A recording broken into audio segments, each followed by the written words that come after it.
एकदम गरीब बच्चे इतनी बड़ी उपलब्धि हासिल कर बैठे। इतना ज़्यादा पढ़ने वाले बच्चे को बाहर निकाला जा रहा है। आपके पास अगर स्किल है तो आगे बढ़ने से कोई नहीं रोक सकता। हालात कभी वो ना रखें जो आपके हौसले को बदल दे, हौसला वो रखें जो आपके हालातों को बदल दे। जी राधे राधे जी, जय श्री कृष्णा। मैं CM Prajapati, young motivational speaker, independent business consultant, आपको इस वीडियो में बहुत बहुत स्वागत करता हूं। हाँ जी, जैसा कि आप लोगों ने डॉक्टर अंबेडकर जी पर पार्ट 1 वीडियो देखा, उससे आप लोगों ने बहुत प्यार दिया, इसके लिए हमारे दिल की गहराई से आपको प्रेम पूर्वक बहुत बहुत धन्यवाद। हाँ जी, अगर कोई व्यक्ति अभी तक वो वीडियो नहीं देखे हैं तो डिस्क्रिप्शन में उसका लिंक दिया गया है, भैया जाइए उसे देखिए, उससे मिलने वाली लर्निंग को अचीव कीजिए, उसको अपनी ज़िंदगी पर उतारिए। फिलहाल तो मैं डॉक्टर अंबेडकर जी के ज़िंदगी से जुड़े 4 बड़े लर्निंग के ऊपर बात करने वाला हूँ। कितने? 4 बड़े लर्निंग के ऊपर बात करने वाला हूँ। Number 1 learning, right education. क्या? Right education. Having knowledge of education is a good thing but using it properly is most important thing. अजी क्या बोलता हूँ मैं अजी। Having knowledge of education is a good thing but using it properly is most important thing. शिक्षा का ज्ञान होना अच्छी बात है, लेकिन शिक्षा का सही उपयोग होना सबसे महत्वपूर्ण बात है। हाँ जी, शिक्षा का असली मकसद इंसान को अपने कर्तव्यों और अधिकारों के लिए जागरूक करना और उसका आंतरिक विकास करना, लेकिन आजकल की शिक्षा सिखाती है नौकरी करना। हाँ, अगर डॉक्टर अंबेडकर जी की शिक्षा के बारे में बात करूं तो ये उस समय के सबसे ज़्यादा पढ़े लिखे हाईली क्वालिफाइड व्यक्तियों में इनका नाम आता था। 32 डिग्रियाँ थी इनके पास, 9 भाषाओं के ज्ञाता थे। हाँ जी, बिल्कुल लेजर शार्प माइंड था इनका। ये कोई साधारण आदमी नहीं थे, विजनरी लीडर के जैसे सोचते थे। इन्होंने यूनिवर्सिटी ऑफ बॉम्बे से इन्होंने बीए की पढ़ाई करी। क्या? यूनिवर्सिटी ऑफ बॉम्बे से बीए की डिग्री ली। और इन्होंने अमेरिका चले गए। अमेरिका में अर्थशास्त्र यूनिवर्सिटी ऑफ कोलंबिया से इन्होंने एमए की डिग्री ली और यहाँ भी नहीं रुके, बैरिस्टर लॉ की पढ़ाई पढ़ी। क्या? बैरिस्टर लॉ की पढ़ाई करी। फिर वहाँ से लंदन स्कूल ऑफ इकोनॉमिक्स से, क्या, लंदन स्कूल ऑफ इकोनॉमिक्स से एमएससी और डीएससी की डिग्री ली। क्या? एमएससी बोले तो मास्टर ऑफ साइंस, डीएससी बोले तो डॉक्टरेट ऑफ साइंस। 21 घंटा लगातार पढ़ते थे, तभी तो 8 साल के कोर्स को इन्होंने 2 साल 3 महीने में खत्म कर दिए थे। कितने? 2 साल 3 महीने में खत्म कर दिए थे। ये उस समय इतने ज़्यादा डिग्रियां लिए जिस समय लोग मैट्रिक तक ही पढ़ पाते थे। हाँ, मैट्रिक तक पढ़ लिए, वो अपने आप को तुर्लम खां समझते थे, लेकिन ये उस समय भी 32 डिग्रियां लेकर बैठे थे। वो भी यहाँ वहाँ से नहीं, बड़े बड़े यूनिवर्सिटी, विदेश के यूनिवर्सिटी से लेकर बैठे थे। इनके पिताजी को देखिए, इनके पिताजी इनके पढ़ाई के प्रति इतने संवेदनशील थे कि इनकी बर्थडे पर उन्हें किताबें गिफ्ट किया करते थे। शेक्सपियर, टैगोर जी जैसे महान कवियों की किताबें गिफ्ट किया करते थे। ये होती है पेरेंटिंग। है, ये असली पेरेंटिंग होती है, बच्चों को सही दिशा देना। जब उनके घर में खाने के लिए कुछ नहीं होता था ना, फिर भी उनके पिताजी गिफ्ट में उन्हें किताबें दिया करते थे। मैं भी आपको ये मैसेज देना चाहता हूँ, अगर आपके घर में 50 रुपया आता है तो उसे 20 रुपया अपने बच्चों के एजुकेशन पे लगाइए, 30 रुपया आपके घर का खाना लगेगा। ठीक है? 50 रुपया में 20 रुपया आपका एजुकेशन, अपने बच्चे को एजुकेशन में दीजिए, 30 रुपया आपको खाने पीने जो भी वो इन्वेस्ट कीजिए। हाँ जी, डॉक्टर अंबेडकर जी की पढ़ने की इच्छुक लगन, उनका उत्सुकता ने आज उन्हें इतना बड़ा बना दिया कि हमारे देश के संविधान को लिख डाले, वो भी एक निचले पायदान से उठकर एकदम गरीब बच्चे इतनी बड़ी उपलब्धि हासिल कर बैठे। वो जो आजकल कहते फिरते हैं ना कि हम गरीब हैं, हम गरीब हैं, गरीब का रोना रोते हैं, मैं ये मानता हूँ इतने गरीब नहीं होंगे जितने कि डॉक्टर अंबेडकर थे। हाँ जी, इन्होंने कभी प्रॉब्लम पे ध्यान नहीं लगाया, सॉल्यूशन पर ध्यान लगाया। क्या? ये उस समय के पहला ऐसा बच्चा थे जो उस जाति से उठकर इतने बड़े बड़े यूनिवर्सिटी की पढ़ाई पढ़ी। इसलिए मैं कहता हूँ राइट एजुकेशन इज बहुत जरूरी है। राइट एजुकेशन दीजिए अपने बच्चों को। Learning number 2, focus on your solution not problem. क्या? Focus on your solution not problem. उन्होंने अपनी प्रॉब्लम पर ध्यान नहीं दिया बल्कि सॉल्यूशन खोजने पर अपना ध्यान लगाया। क्या? उन्होंने अपनी प्रॉब्लम पर ध्यान नहीं लगाया बल्कि उन्होंने अपनी सॉल्यूशन खोजने पर ध्यान लगाया। आप अपने आसपास को देखिए, आप कैसे लोगों के साथ रहते हैं। कहीं ऐसे लोगों के साथ तो नहीं रहते जो 100 सॉल्यूशन में भी एक प्रॉब्लम खोज लाता है। ऐसे लोगों के साथ रहिए जो 100 प्रॉब्लम पर भी एक सॉल्यूशन निकाल दे। क्या? फिर से सुनिएगा, ध्यान से सुनिएगा, कभी कभी मैं ऐसा बात बोल जाता हूँ ना जो बहुत इंपॉर्टेंट रहता है। आप कैसे लोगों के साथ रहते हैं? हाँ, जो 100 सॉल्यूशन में भी एक प्रॉब्लम खोज लाता है या 100 प्रॉब्लम पर भी एक सॉल्यूशन खोज लाता है। आप देखिएगा कैसे लोगों के साथ रहते हैं। हाँ, एक बार की बात था, डॉक्टर अंबेडकर जी पार्क में बैठकर पढ़ रहे थे। दादा कैलुस्कर नाम का एक शख्स उन्हें देख रहे थे। मैं बता दूं कि डॉक्टर अंबेडकर जी की ज़िंदगी को बदलने में दादा कैलुस्कर का बहुत बड़ा रोल प्ले है।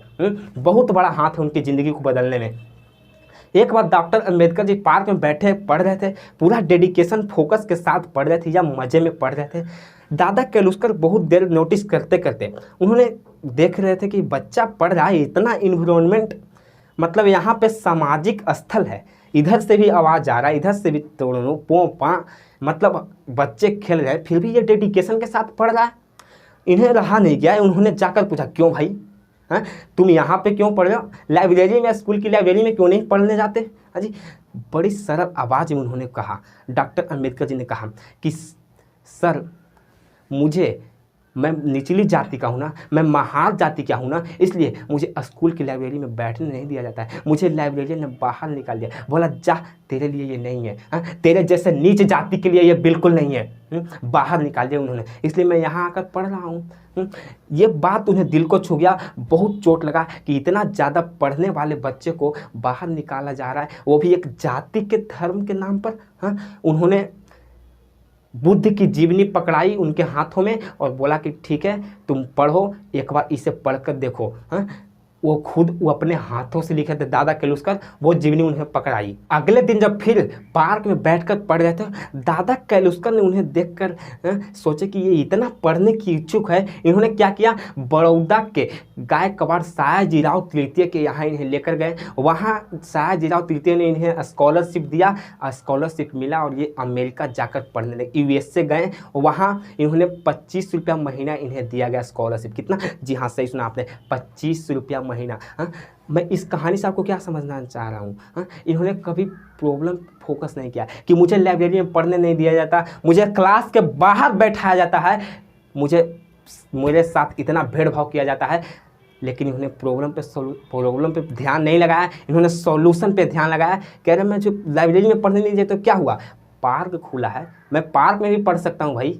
जी, मैं पार्क में भी पढ़ सकता हूँ, मुझे क्लास में बैठने दिया जाता है, क्यों मुझे क्लास में बैठने दे या ना दे, मैं तो बाहर बैठकर भी पढ़ लूँगा। हाँ जी, सॉल्यूशन पर फोकस किया। इसलिए मैं बोलता हूँ, प्रॉब्लम पे नहीं, अपनी सॉल्यूशन पे ध्यान लगाइए। आप देखिए किन लोगों के साथ रहते हैं, जो सॉल्यूशन ढूंढता है कि प्रॉब्लम ढूंढता है। Learning number 3, develop your leadership skill. क्या? Develop your leadership skill.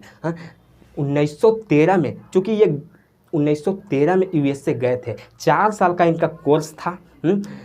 1917 में ये वापस आ गए। चूँकि इन्हें सयाजीराव तृतीय के ने भेजा था, इसलिए उन्होंने वापस इन्हीं के पास आ गया कि मुझे आप ही ने भेजा है, अब मैं आप ही की सेवा करूंगा। हाँ जी, अब मैं आप ही की सेवा करूंगा। अब आप बताइए, मुझे आपकी शरण में रहना है, आप बताइए मैं क्या करूं। उन्हें बोला ठीक है। उन्हें डिफेंस सेक्रेटरी, वैसे डिफेंस सेक्रेटरी का पद भी कोई साधारण पद नहीं है, बहुत बड़ी पद है।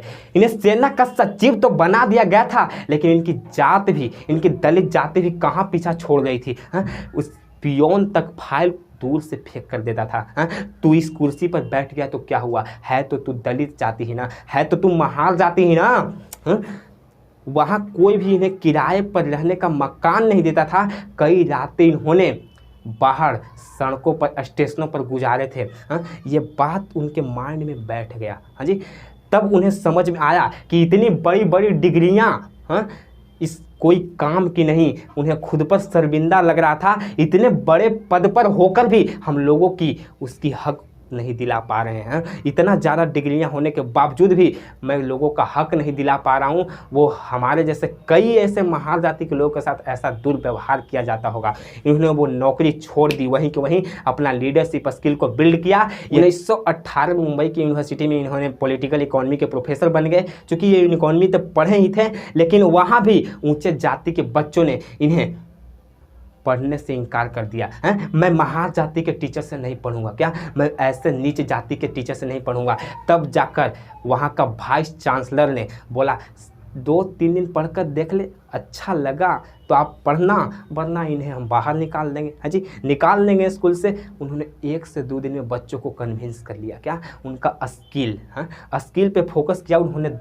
1 से 2 दिन में ही बच्चों को अपनी तरफ खींच लिया। सारे बच्चे बोले अब मैं इन्हीं से पढ़ूंगा। हाँ जी, अब मैं इन्हीं से पढ़ूंगा। क्यों? क्योंकि विदेशों में जाकर ये तैयारी किए थे, पढ़े थे, और यहाँ पे आए अपनी स्किल को बेहतर किए। बिल्ड योर लीडरशिप स्किल, क्या बोलता हूँ मैं, इन्हें 2-3 दिन में बच्चों को जीत लिया। कहा जाता है ना कि आपके पास अगर स्किल है तो आगे बढ़ने से कोई नहीं रोक सकता। सारी की सारी डिग्रियां धरी की धरी रह जाएगी जब तक आप अपने अंदर के स्किल को बढ़ाएंगे नहीं। आप ही बताइए, अगर अंबेडकर जी अपने स्किल्स को इम्प्रूव नहीं करते, अपने हित के लिए लड़ते नहीं, अपने समाज के लिए नहीं लड़ते, तो क्या वो संविधान का निर्माण कर पाते? क्या वो 32 डिग्रियां उनको किसी काम की आती? के.भी. राव ने पता ही नहीं क्या कहा, अंबेडकर जी के संविधान के माता पिता इन्हें कहा। आप जो फ्लैग, जो इंडिया का फ्लैग देखते हैं, झंडा, उसमें जो नीले कलर का जो चक्र होता है, पता ही किन की देन है? अंबेडकर जी की ही देन है। मेरे फ्लैग में मुझे अशोक चक्र चाहिए। हाँ जी, मेरे फ्लैग में मुझे अशोक चक्र चाहिए। इनका ही देन था ये। Learning number 4, mission and vision. क्या मिशन एंड विजन? आप सेट कीजिए, आपका मिशन एंड विजन क्या है? पता था डॉक्टर अंबेडकर जी की मिशन और विजन क्या है? जाति, समुदाय और धर्म से स्वतंत्र करके छात्रों को एकत्रित करके उन्हें शिक्षा प्रदान करना। कहने का मतलब, अगर महान जाति का है, किसी और जाति का है, उच्च जाति का है, मध्यम वर्ग का है, सबको एक ही साथ एकाग्रित करके एक क्लास में बैठाकर, नो धर्म नो समुदाय, सबको एक साथ मिलाकर उन्हें शिक्षा देना, उनकी शिक्षा दिलाना, ये उनका विजन था, ये उनका मिशन था। हाँ जी, आज मैं देख रहा हूँ अरविंद केजरीवाल जी को, जो दिल्ली के मुख्यमंत्री हैं, उनको मैंने देखा, उनका मिशन विजन भी यही है। वो कह रहे हैं कि मैं अंबेडकर जी के कॉन्स्टिट्यूशन, संविधान के अनुसार मैं चल रहा हूँ। उनका मिशन विजन क्लियर है। वो सरकारी स्कूल में संविधान को पढ़ाना चालू कर दिए।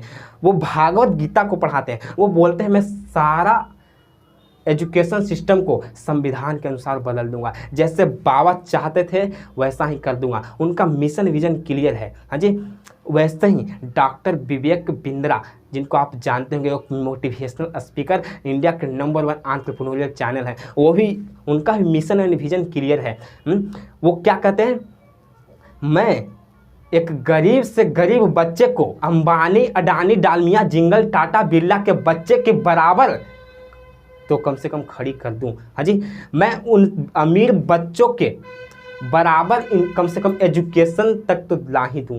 हाँ, कभी वो अपनी एजुकेशन की कमी से बिजनेस ना कर पाए, ये तो कभी ना कह सके। हाँ, आप जानते हैं मेरा मिशन है हमारे देश में ग्लोबल एंटरप्रेन्योर तैयार करना, हमारे देश में powerful corporate leaders, business leaders तैयार करना।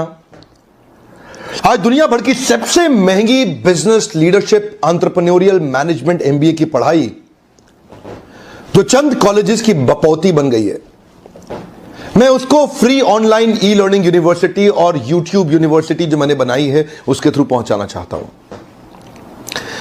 मेरा मानना ऐसा है कि भागलपुर के गांव के गरीब बच्चे को अंबानी, अडानी, डालमिया, सिंघानिया, बर्मन, जिंदल, मुंजाल, गोयनका, मोदी, मित्तल, टाटा, बिरला, इनके बच्चों के बराबर खड़ा कर दूं। मेरा मानना है हमारे देश के गरीब लड़के को अंबानी के बेटे के बराबर एजुकेशन के प्लेटफॉर्म पे तो कम से कम खड़ा कर दूं। एजुकेशन की कमी के कारण वो बिजनेस ना कर पाए या जॉब ना मिल पाए, कम से कम इससे मैं उसको बाहर निकालना चाहता हूं। मैं इस मिशन में अपनी जान को झोंक रहा हूं, अपने आप को झोंक रहा हूं। मैं चाहता हूं, आज हमारी टीम बहुत बड़ी हो गई है, क्या आप भी मेरे इस मिशन में एक सेनापति बनके मेरा साथ देना चाहेंगे? खुशखबरी यह है कि आपके पास एक मौका है, आपकी अपनी लर्निंग ग्रोथ की एक अपॉर्चुनिटी है, और देश की लर्निंग और ग्रोथ बढ़ा सकें, उस मिशन में हमारे को ज्वाइन कर सकें, यह भी एक बहुत बड़ी अपॉर्चुनिटी है। मेरे साथ चल के टियर 2, टियर 3 सिटी, छोटे टाउन, शहर, गांव, तालुका के एक एक लड़के को उठा के तैयार करेंगे हम, अपने देश में पावरफुल ग्लोबल एंटरप्रेन्योर बनाएंगे, शक्तिशाली। ये था उनका मिशन एंड विजन, और इस मिशन एंड विजन में मैं उनकी सेनापति बनकर उनका साथ साथ दे रहा हूँ। हाँ जी, आप भी अब उनके साथ अपना सेनापति बनकर उनके साथ उनके मिशन एंड विजन में योगदान दे सकते हैं। वो क्या चाहते हैं कि दुनिया में सबसे ज़्यादा कॉर्पोरेट लीडर को तैयार करना, हाँ, एंटरप्रेन्योरशिप को बिल्ड करना, ये जो बेरोजगारी है ना इसको ख़त्म करना, अनएम्प्लॉयबिलिटी को ख़त्म करना, इनका ये मकसद है।